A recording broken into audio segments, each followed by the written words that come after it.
これが今僕が料理動画で使っている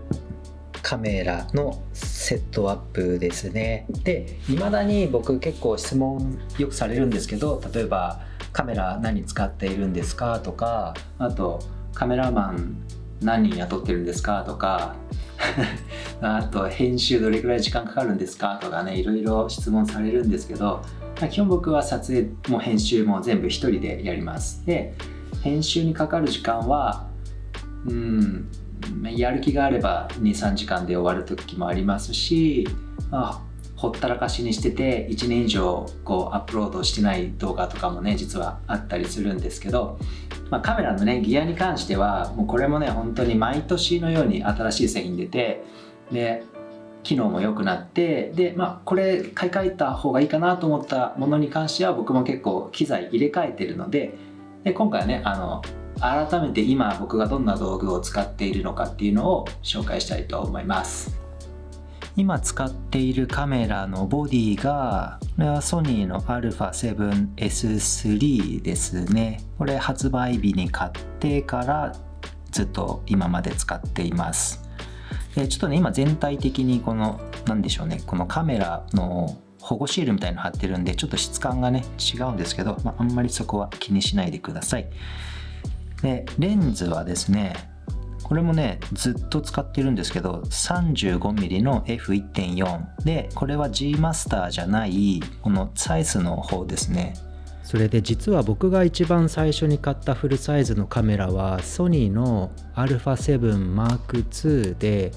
そこから R2 買って S2 買って7M3 買ってとかね、いろいろ α シリーズを買い足していったんですけど、僕が今でもソニーのカメラを使い続けている理由はいくつかあって、まずはコンパクトであるということ、それとバッテリーの持ちがすごくいいで、なんなら USB で給電しながら撮影もできる、あとは高感度に強いで、この S3 に関しては高感度に強すぎるで、ノイズがねもうほとんど入らないです。あとはレンズですね。この F1.4 の美しいボケは僕の料理動画にはもうなくてはならないものです。あと大事な機材がマイクなんですけど、今はですねこのゼンハイザーの MKE600 っていうマイクを使っています。でこれのすごいいいところはですね、ものすごいノイズが少ないです。で指向性がすごい高いので、例えばこうやってマイクをカメラにつけて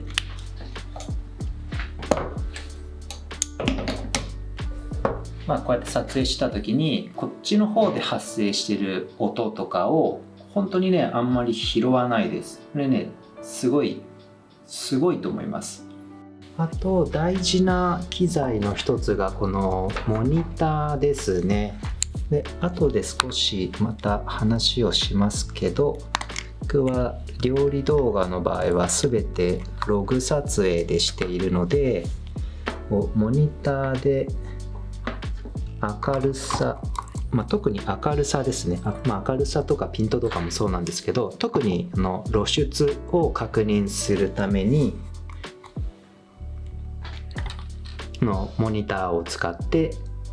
確認しています。これがですね一応僕のカメラの設定ですね。料理動画を撮る時の設定です。もう露出マニュアルでシャッタースピードが50分の1で、ISO はねその都度ちょっと調整するというか一番低い値にするんですけど、あとは 24p でいつも撮っています。で、シャッタースピードとF 値と、ISO も一番低い値でっていう風に設定すると明るさの調整できなくなるので、そういう時はこの ND フィルターで明るさを調整すると、ここヒストグラムがね動くので、ここで露出をちゃんと見てっていう感じでやっています。それでカメラのフレームレートを 24p に設定するっていうのが結構僕の料理動画では大事で、24p っていうのは基本的には映画と同じフレームレートなんですね。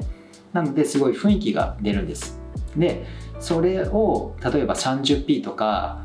あと 60p とかで撮ってしまうともう動きがこう滑らかすぎてなんかこう結構現実味がすごいというか、それでね映像としてのこう雰囲気っていうのが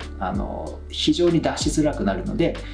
僕のような料理動画を撮りたいと思っている方はぜひねカメラのフレームレートを 24p に設定してみてください。それだけでね結構雰囲気がねガラッと変わるはずです。で可能ならシャッタースピードを50分の1に設定して、で ISO の感度に関しては、カメラによっても結構変わるので、設定できる一番低い値にして、でそういう風に撮っていくともう ND フィルターが必須になってくるので、可変 ND フィルターですね。で僕はこれは健康のバリアブル NDX2 ってやつを今使っているんですけど、こんなに高いやつじゃなくてもね、何でもいいと思うので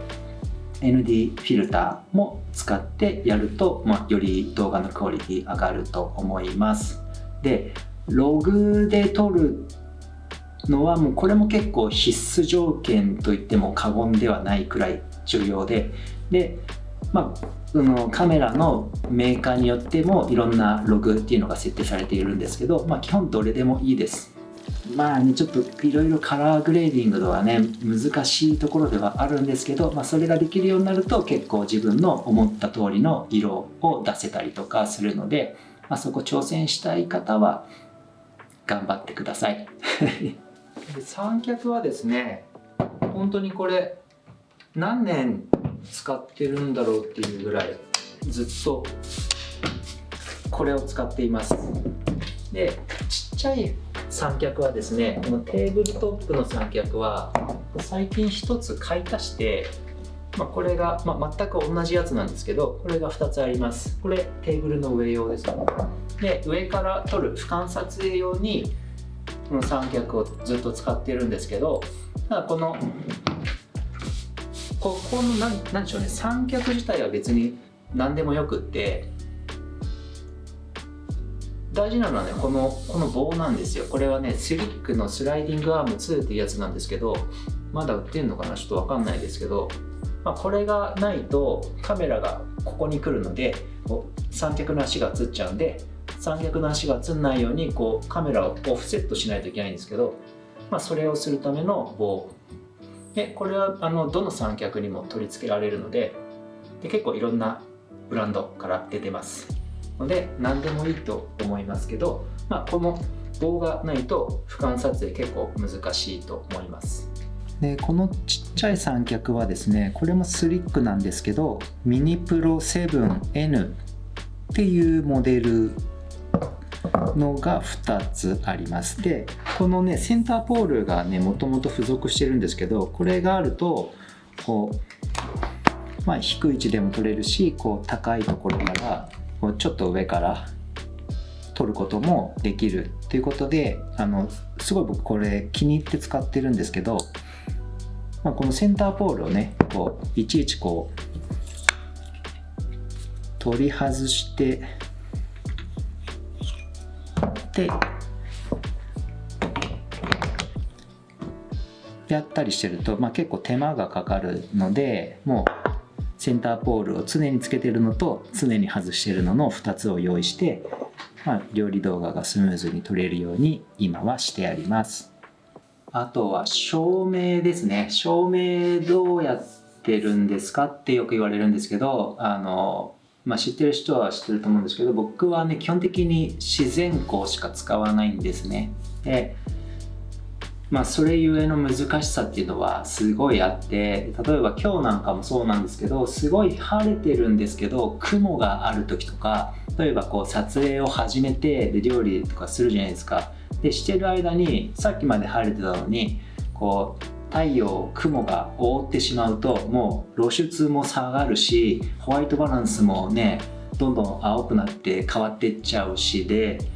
これ後で、めちゃくちゃ微調整しないといけないなと思いながら料理してたりとか、その逆もしかりなんですけど、雲が覆ってたのにもうめっちゃ太陽出てきて撮影中にもうめっちゃハイライト飛んでると思いながら料理してる時もあるし、あまりにも差が激しい時は撮り直したりとかもするんですけど、そういうね自然光を使うのはまあ割と難しさもあるんですけど、やっぱりなんかこう照明を使った時よりもやっぱりねこうナチュラルな感じに撮れるので、自然光で撮るっていうのもちょっと僕の中では結構必須かなと思いますね。いろんなね雰囲気の動画があるので、狙った雰囲気を出すためには自然光じゃない方がやりやすかったりとか、そういう場合もあると思うんですけど、基本的に僕の料理動画では照明の機材っていうのは何も使わないんです。もうこれくらいですかね。あとは今のところてか結構ね僕シンプルなんですよね。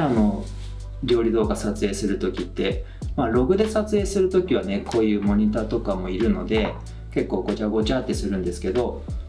本当ログも使わないってなったらもう本当にこれだけで動画撮影できるので、いっぱいいろんな機材買わなくてもできますし、もう本当ね前はね本当に大変だったんですよ。8ビットでしか撮れなかった時は本当にもうカラーグレーディングがねなんでこんなマゼンダになるのみたいな本当にね大変だったんですよ。今からね料理動画始める人はね結構恵まれてるなとも思いますけど、他にもねなんか質問とかありましたら気軽にコメントをしていってください。気が向いたら返信します。